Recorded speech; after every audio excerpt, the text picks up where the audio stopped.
नमः शिवाय। महाशिवरात्रि के इस पावन अवसर पे भगवान भोलेनाथ आप सबकी मनोकामनाओं को पूरी करे। बाबा वैद्यनाथ के चरणों में मेरा कोटि कोटि प्रणाम। आज की इस वीडियो में महाशिवरात्रि पूजन की एक पौराणिक व्रत कथा मैं लेके आई हूँ।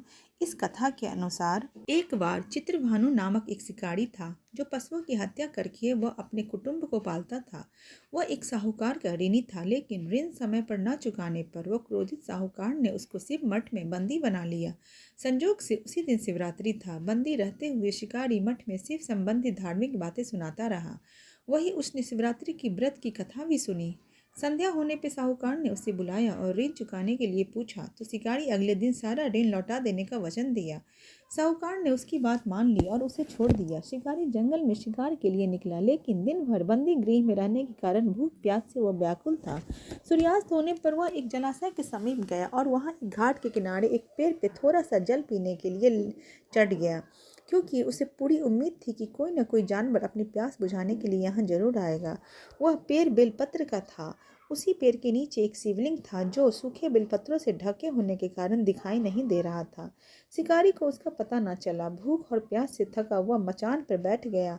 मचान बनाते समय उसने जो टहनियाँ तोड़ी वह संजोग से शिवलिंग पे गिरी। इस प्रकार दिन भर भूखे प्यासे शिकारी का व्रत भी हो गया और शिवलिंग पे बेलपत्र भी चढ़ गया। एक पहर रात्रि बीत जाने पे एक गर्भिणी मृगी तालाब पे पानी पीने पहुंची। शिकारी ने धनुष और तीर चढ़ाकर ज्यों ही प्रत्यंचा खींची, उसके हाथ के धक्के से कुछ पत्ते एवं जल की कुछ बूंदें नीचे बने शिवलिंग पे गिरी और अनजाने में शिकारी को पहले प्रहर की पूजा हो गई। मृगी बोली, मैं गर्भिणी हूँ, शीघ्र ही प्रसव करूंगी। तुम एक साथ दो जीवों की हत्या करोगे, जो ठीक नहीं है। मैं बच्चे को जन्म देकर शीघ्र ही तुम्हारे समक्ष प्रस्तुत हो जाऊंगी, तब मुझे मार लेना।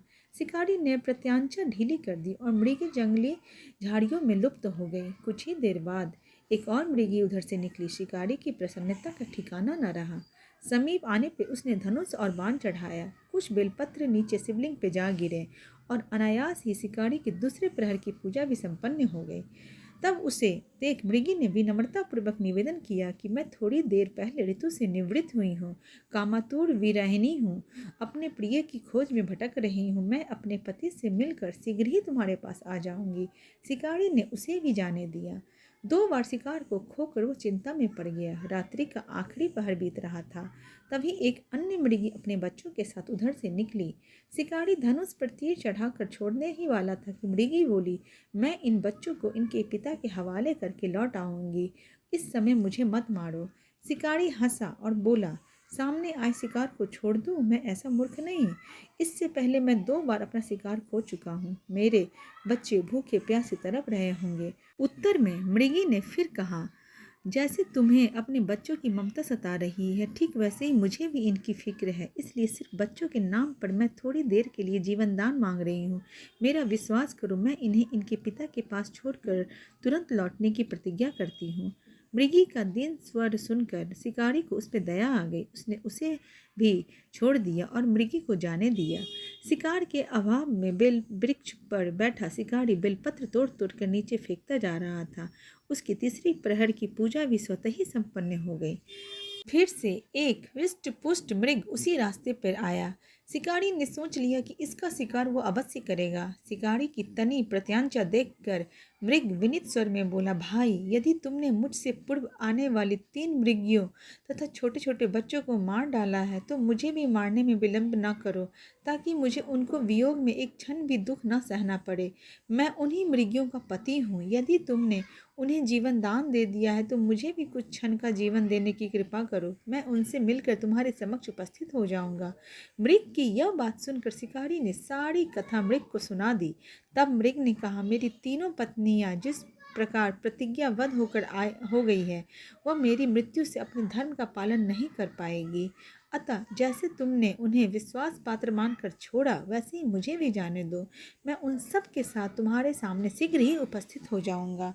उपवास, रात्रि जागरण तथा शिवलिंग पर बेलपत्र चढ़ने से शिकारी का हिंसक हृदय निर्मल हो गया था। उसमें भगवत शक्ति का वास हो गया था। उसके हाथ से धनुष तथा बाण छूट गया और उसने मृग को जाने दिया। थोड़ी ही देर बाद वह मृग सब परिवार शिकारी के समक्ष उपस्थित हो गया। ताकि वह उनका शिकार कर सके, किंतु जंगली पशुओं की ऐसी सत्यता, सात्विकता एवं सामूहिक प्रेम भावना देखकर शिकारी को बड़ी गलानी हो गई। उसे अपने किए का बहुत पश्चाताप हुआ। उसके नेत्रों में आंसुओं की झड़ी लग गई। उस मृग परिवार को न मारकर शिकारी ने अपने कठोर हृदय को जीव हिंसा से हटा सदा के लिए कोमल और दयालु बना लिया। देवलोक से समस्त देव समाज में इस घटना को देख रहे थे। उसके ऐसा करने पे भगवान शंकर ने प्रसन्न होकर तत्काल उसे अपने दिव्य स्वरूप का दर्शन करवाया तथा उसे सुख समृद्धि का वरदान देकर गृह नाम प्रदान किया। ये वही गृह था जिससे के साथ भगवान श्री राम ने मित्रता की थी। इस प्रकार शिव जी ने अपने भक्तों को कभी निराश नहीं किया। इस प्रकार महाशिवरात्रि पूजन का ये पौराणिक कथा आज समाप्त होता है। इस तरह से भोलेनाथ ने महाशिवरात्रि की व्रत कथा को संपूर्ण बताया और यह भी बताया कि भोलेनाथ की पूजा कभी व्यर्थ नहीं जाती।